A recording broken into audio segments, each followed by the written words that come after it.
Et si la haine du juif n'avait pas de fin? Si la question anti-juive était une incessante tragédie, dont le troisième acte se jouait encore ici et maintenant? Telle est la thèse déployée par Pascal Horry dans un essai court et édifiant paru chez Bouquin en ce mois d'octobre, et qui s'intitule « De la haine du juif, essai historique ». Bonjour Pascal Horry. Bonjour. Donc on vous connaît comme un spécialiste de l'histoire culturelle et sociale de la France, comme auteur de nombreux ouvrages consacrés notamment à la guerre, à l'occupation, au Front populaire, et récemment comme auteur d'un essai important que vous avez intitulé « Qu'est-ce qu'une nation ?» Vous êtes également un expert reconnu dans la bande dessinée, ce qui est assez rare à l'Académie française, où vous avez été récemment élu. Mais le plus important par rapport au livre que vous publiez aujourd'hui, sous un titre qui interpelle, qui est très acéré, le plus important, est-ce que c'est Sartre? Sartre a joué un rôle dans le déclenchement de ma réflexion il y a bien longtemps sur la notion même de question juive. Je ne suis d'ailleurs pas le premier à le signaler à propos de Sartre. Bien sûr. Mais reprendre au pied de la lettre, sans l'interroger, m'a-t-il semblé dans le livre, cette notion de question juive, ça m'a troublé.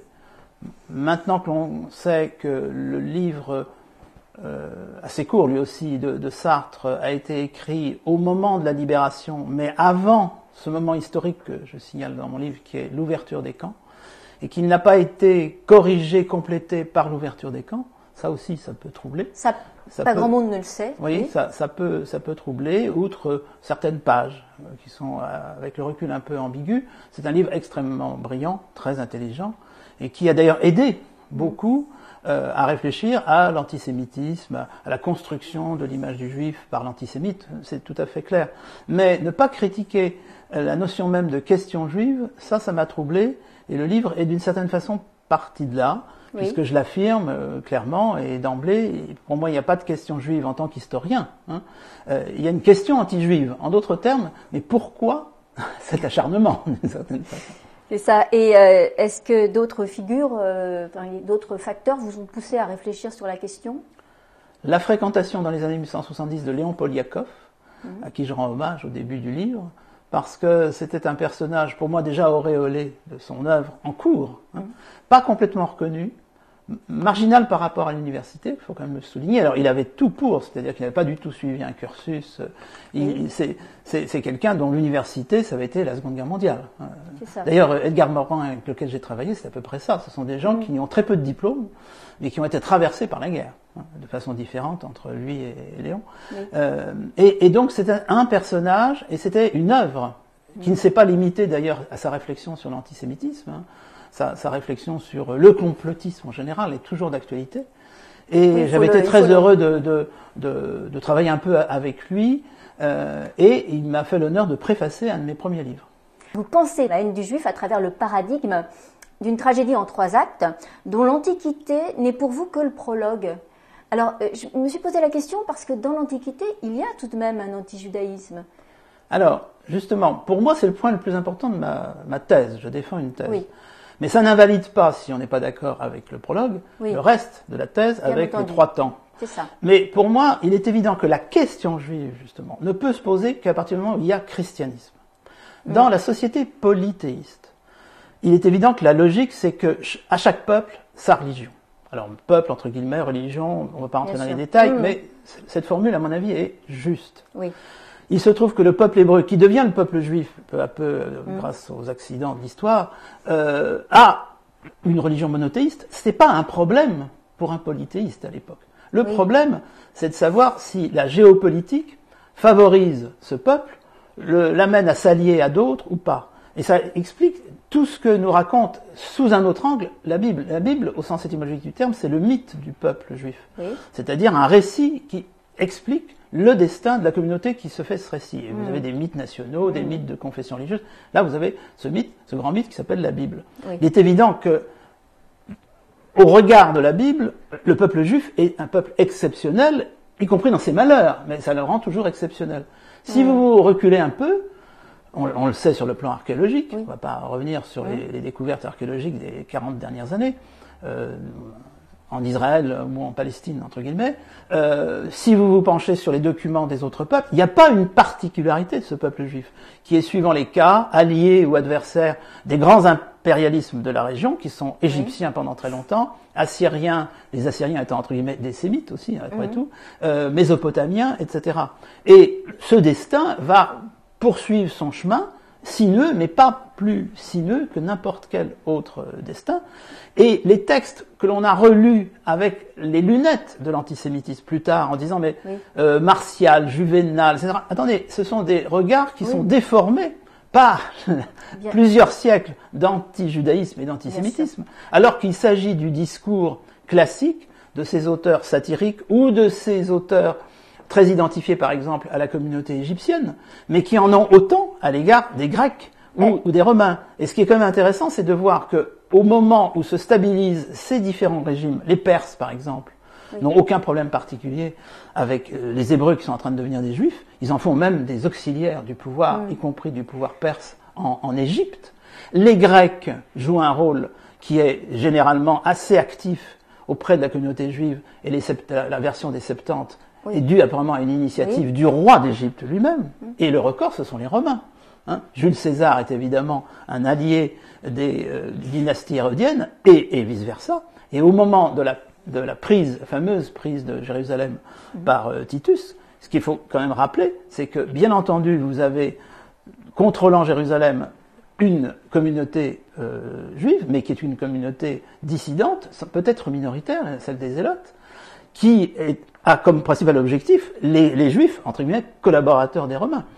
Et ceux qui assiègent Jérusalem en 70 s'appelle Titus, qui est à l'époque le compagnon de Bérénice, et plus encore Tibère Alexandre, qui est un chef militaire d'origine juive. C'est-à-dire que c'est complètement déformer les choses que de penser que c'est un affrontement religieux ou ethnique. C'est une affaire de géopolitique, je dirais même de police.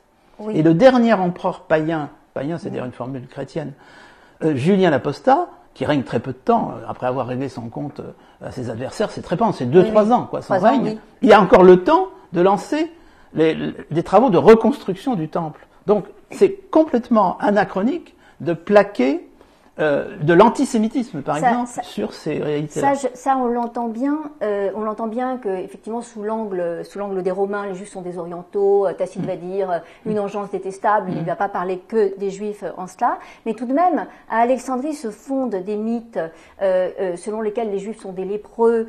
Il y a des sacrifices rituels dans les synagogues. Donc, ces mythes qu'on connaît parce qu'il nous reste des fragments d'Appion cités par Flavius Joseph. Mais ces mythes-là sont ceux-là qui précisément vont perdurer et qui perdurent encore actuellement. Mais tout à fait, c'est une veine dans laquelle vont pouvoir puiser les anti-juifs. Mais l'institution perse, grecque, même Séleucide, n'oubliez pas que les descendants des Maccabées sont hellénisés, ce que ne dit pas la Bible, bien entendu, n'en font pas un système. À partir du moment où vous avez le christianisme, à partir du moment où vous avez l'islam, qui est issu du christianisme syrien, à partir du moment où vous aurez les révolutions intellectuelles du XVIIIe, XIXe siècle qui inventent la race et le discours scientifique sur la race, on va puiser dans ces éléments-là, mais bien entendu. Bon, disons qu'ils sont sectoriellement politiques, c'est-à-dire qu'il y a quand même... Le pouvoir politique romain n'a pas, pour simplifier, n'a pas de problème avec les Juifs. Il a un problème avec les Zélotes, par exemple. Il a un problème avec des révoltés. Mais alors, le nombre de révoltes qui sont écrasées à la même époque, les révoltes gauloises, il y en a une tripotée, il y a des révoltes bretonnes, il y a des révoltes en Hispanie. Bon, on n'a pas eu de texte là-dessus. C'est un impérialisme. Bien sûr. Alors, passons donc à ce premier acte de la tragédie, le moment que vous appelez de haine théologique. Donc pour vous, c'est Paul le responsable? Non, c'est le christianisme. Or, pour moi, je suis quand même pas tout à fait le seul, je prétends pas inventer à chaque page, le vrai créateur du christianisme, c'est Paul de Tarse, puisque juif, mais citoyen romain, etc. Voilà. Donc, ça part de Paul, mais ça va se construire très logiquement à partir du moment où, puisqu'il s'agit désormais, c'est une vraie révolution, d'une religion universelle, universaliste et universelle, il est évident qu'assez vite, les Juifs qui sont, non pas 100%, mais enfin qui sont la grande majorité des premiers chrétiens, deviennent minoritaires. Donc ce sont des non-juifs qui peu à peu vont définir la doctrine. Et dès le IIe siècle, on voit bien qu'un certain nombre de penseurs, qu'on peut appeler théologiens ou autres, commencent à développer un discours qui est en effet beaucoup plus inquiétant pour un Juif que le discours de maintien de l'ordre des Romains qui sont tout à fait prêts à négocier avec les Hérodes contre les Zélotes. Là, c'est consubstantiel. Oui, parce que l'identité chrétienne va se définir comme étant une identité anti-juive. Hein. C'est pour ça que... Elle va se définir comme un au-delà du judaïsme. Et moi, ce qui me frappe, là aussi, c'est pas très original, mais je pense qu'il faut le théoriser un petit peu plus que j'ébauche dans le livre, c'est qu'à 3 reprises, vous avez le même drame, on peut dire la même tragédie. Vous avez des fondateurs de religion qui, parce qu'ils empruntent justement, c'est ça, c'est la proximité qui est dramatique, voire tragique, qu'ils empruntent au judaïsme, s'attendent à ce que le peuple juif massivement se convertisse. Donc c'est la logique quand même de Paul et des premiers successeurs de Paul. C'est la logique de Mahomet, bien entendu, qui est tout à fait surpris que les tribus juives de Médine ne se convertissent pas en masse. C'est encore la logique de Luther, qui pratique avec le protestantisme, et c'est très important pour comprendre d'ailleurs l'émancipation des Juifs ensuite, un retour à l'Ancien Testament. Les protestants sont évidemment beaucoup plus vétérotestamentaires que les catholiques. Oui, les Braica Veritas, etc. Voilà. Mais du coup, pour un Luther, c'est déjà moins net pour Calvin, et puis ça va produire des effets plutôt philosémites ensuite. Mais dans un premier temps, pour Luther, c'est épouvantable de constater que ces Juifs, une fois de plus, n'ont pas compris que là c'était bon. Hein. Et donc vous avez 3 fois parfois cette haine, on peut dire, les dernières années de Luther, c'est de la haine. Il y a des textes attribués à Mahomet ou au premier, on peut dire que c'est de la haine. En tous les cas, c'est une violente colère contre ces Juifs qui persistent dans l'ignorance de la révolution religieuse qu'on leur apporte sur un plateau. Et donc vous dites que peu à peu, dans ce premier moment de haine théologique, vous dites que se met en place un triangle infernal: hostilité populaire du peuple, violence des mythes intellectuels et aval des politiques. C'est comme ça que ça se passe quand on veut... Mais le plus important, c'est le 3e terme, parce que vous pouvez avoir ça avant, mais là maintenant vous avez l'aval des politiques au sens le plus large. Mais ça commence avec, on peut presque dire Constantin, enfin les premiers empereurs chrétiens romains, édictent des textes où il est spécifiquement précisé que les Juifs ne sont plus des citoyens romains comme les autres. Je vous rappelle que depuis l'édit de Caracalla, mais ça a été préparé par d'autres mesures, vous avez l'hypothèse qu'en dehors des esclaves, évidemment, et puis des étrangers, les Romains sont désormais, parce qu'ils habitent dans l'Empire, quel que soit le lieu, des citoyens romains. Donc vous avez une logique, d'ailleurs d'une forme d'universel polythéiste, qui est complètement remise en cause par la prise de pouvoir par une nouvelle théologie politique. C'est quand même de ça qu'il s'agit.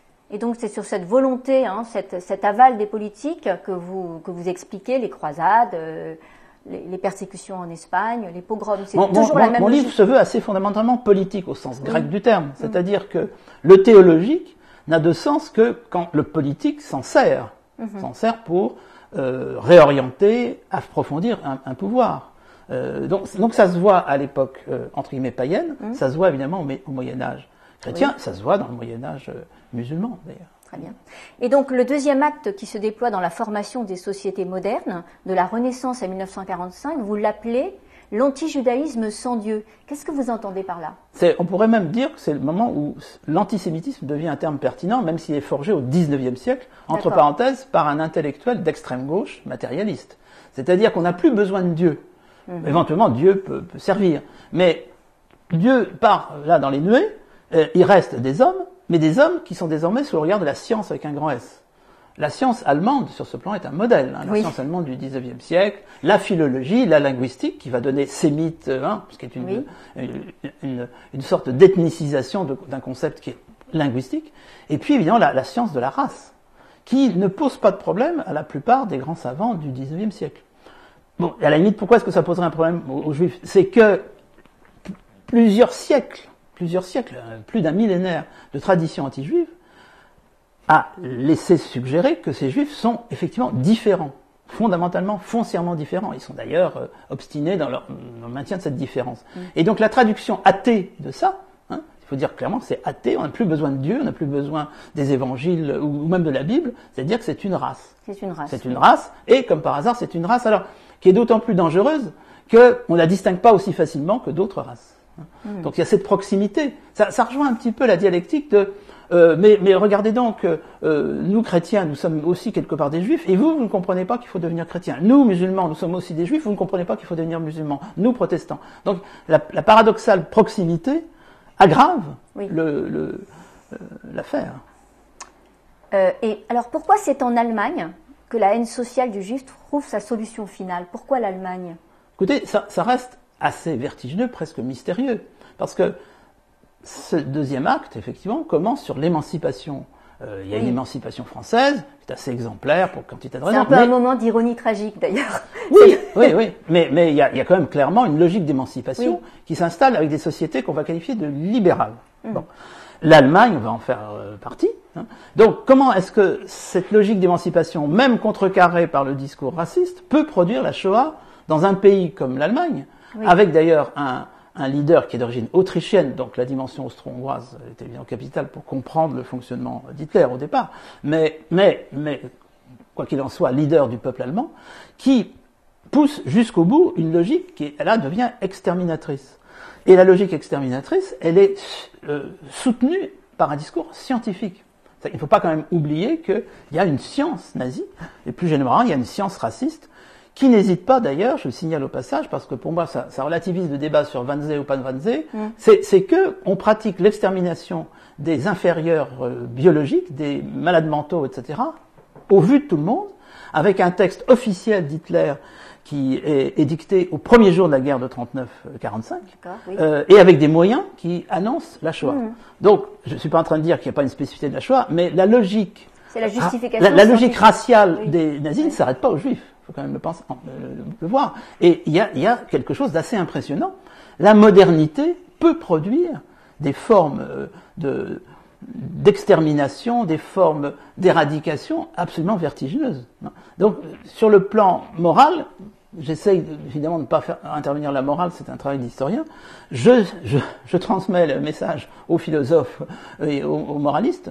C'est quand même très impressionnant. Vous savez, c'est un petit peu comme l'émergence très moderne de la nation dans l'Empire ottoman, qui produit la Turquie avec ce très très grand homme qu'est Mustafa Kemal, et qui produit le génocide des Arméniens. La manière d'être moderne pour les Turcs, c'est de découvrir qu'il y a un problème arménien.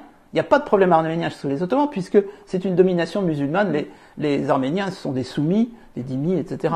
Ça devient beaucoup plus grave quand on vous dit « vous n'êtes pas de la même nation, vous êtes mon ennemi, et voire vous n'êtes pas de la même race, je vous extermine ». Et ça, c'est moderne. Danger de la modernité. C'est moderne, ça. Danger de... Finalement, l'Allemagne, c'était peut-être parce que c'était la nation la plus moderne. Enfin, que c'était le... En tout cas, c'était la nation de la science. De la science. Encore au début du XXe siècle, il y a beaucoup de choses à dire là-dessus. Passons enfin au dernier acte qui fait froid dans le dos. C'est la mondialisation de la haine. Vous l'appelez une haine mondialisée. Alors, les 30 Glorieuses, donc ça commence à partir de 1945, mais il y a une parenthèse que vous identifiez bien, qui sont les 30 Glorieuses. Pourquoi est-ce que c'est une parenthèse?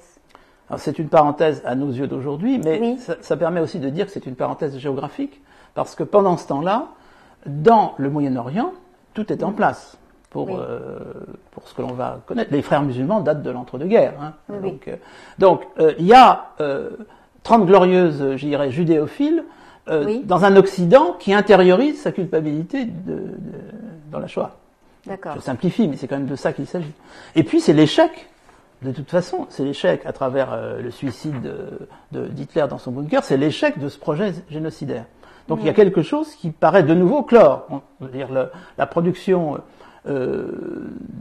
vraiment ethnicide ou ethnocide pas seulement du fascisme, parce que je rappelle au passage que le fascisme italien n'est pas spécifiquement anti-juif, et que la première grande intellectuelle en plus c'est une femme du fascisme juive, Margherita Sarfati, quand même, c'est le premier auteur du grand texte fasciste, s'appelle Sarfati.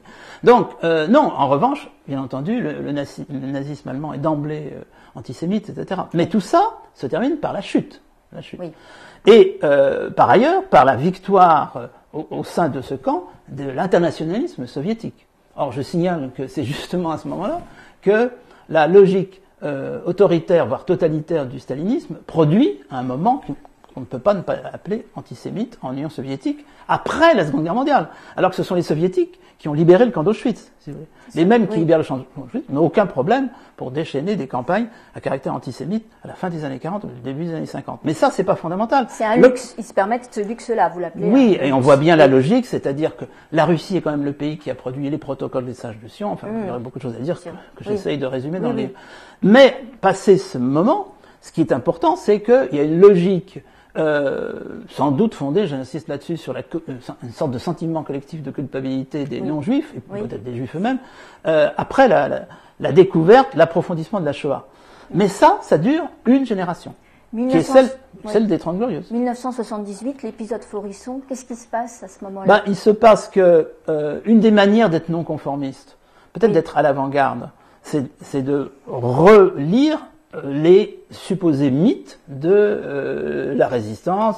On parle de résistentialisme d'ailleurs à cette époque-là, c'est très connoté, et le mythe négationniste. Alors c'est très diversifié. Enfin, les négationnistes appartiennent à toutes les familles politiques, de l'extrême gauche et à l'extrême droite. Mais c'est une avant-garde. Après tout, ils sont sous les projecteurs, Florisson et les autres. Ce qui est important, c'est que pendant ce temps-là, vous avez d'une part une évolution dans les sociétés occidentales qui fait que il y a une autorisation à reprendre le procès contre les Juifs avec d'autres arguments, et surtout, désormais, c'est devenu géopolitique, parce que vous dites à juste titre que ça commence à la fin de la Seconde Guerre mondiale, 45, mais c'est clairement à partir de 48 que se met en place la question géopolitique. Le projet sioniste est évidemment antérieur, mais comme il produit l'installation de l'État d'Israël dans la géopolitique mondiale, et au cœur même, je dirais, de la géopolitique mondiale, jusqu'au moment où nous parlons, vous et moi, il est évident que ce rapport à ce qui se passe au Moyen-Orient et la proximité de ce Moyen-Orient de multiples façons, soit façon affaire de Suez, etc., par des jeux d'alliance, soit tout simplement parce que une partie de la culture, je le dis clairement, de la culture moyenne-orientale, pas seulement musulmane. Il ne faut pas oublier que les protocoles des sages de Sion sont traduits d'abord en arabe par des chrétiens orientaux. Ceux qui font la transition, c'est assez logique, sont les chrétiens orientaux. Le mot Nakba a été inventé par un chrétien oriental d'origine grecque, chrétienne grecque, et sur le modèle de la catastrophe. Mais ensuite, ça va servir au mouvement palestinien pour présenter la Nakba en miroir de la Shoah. Mais tout ça fait que désormais, c'est le rapport au sionisme qui devient le cœur du drame. Mais pour autant, j'arrive pas à comprendre quand vous dites que cet antisionisme arabe est indépendant des injonctions de l'islam. Non, je ne pense pas que je dise ça. Je dis que le sionisme, l'antisionisme, va donner une tournure moderne, éventuellement d'ailleurs complètement et déconnecté de la religion musulmane. Quelqu'un qui s'appelle Georges Habash, par définition, n'est pas musulman, il est chrétien, et donc ça peut être complètement déconnecté du Coran, etc. Apparemment, mais bien entendu, le mouvement des frères musulmans qui remonte donc à l'entre-deux-guerres, comme j'ai dit tout à l'heure, qui est d'origine égyptienne, mais qui influence beaucoup d'autres mouvements, y compris d'ailleurs on le sait maintenant, ce qui est paradoxal puisqu'ils sont chiites, les partisans de Khomeini, qui avaient les yeux tournés sur le modèle des frères musulmans, mais transposés dans le monde chiite. Voilà. Mais tout ça se fonde quand même, là pour le coup, sur une reviviscence du vieil anti-judaïsme musulman. Et ce qui est très intéressant, c'est que les protocoles des sages de Sion, avec leur actuelle diffusion sans aucun problème, y compris à la télévision égyptienne il y a quelques années. C'est ça, vous en parlez, vous parlez de... c'est la conjugaison des deux, parce que ça remonte très loin dans les fantasmatiques dont on parlait tout à l'heure, crime rituel, tout ce que vous voulez, complot. Bon, ça c'est très très vieux, le complotisme. Bon. Mais en revanche, c'est renouvelé par la présence de l'État d'Israël, par la géopolitique, par le fait qu'Israël apparaît comme le porte-avions de l'Occident, etc. C'est pour ça que je termine sur une tonalité qui consiste à dire que tant qu'il y aura du ressentiment, et on ne voit pas comment les sources de ressentiment ne se renouvelleraient pas sans arrêt, le simple fait de se référer par exemple à la Shoah s'effrite, mais de génération en génération. Je veux dire, je me suis permis d'écrire dans un autre livre, on enseigne l'histoire, mais l'histoire n'enseigne rien. Parce que les sociétés sont toujours et définitivement dans le présent. Donc ce sont leurs intérêts, où est-ce qu'elles croient être leurs intérêts, dans le présent, qui vont les déterminer. Donc vous pouvez toujours venir en disant, il y a eu le goulag, il y a eu la Shoah, mais non, c'est sûr que non.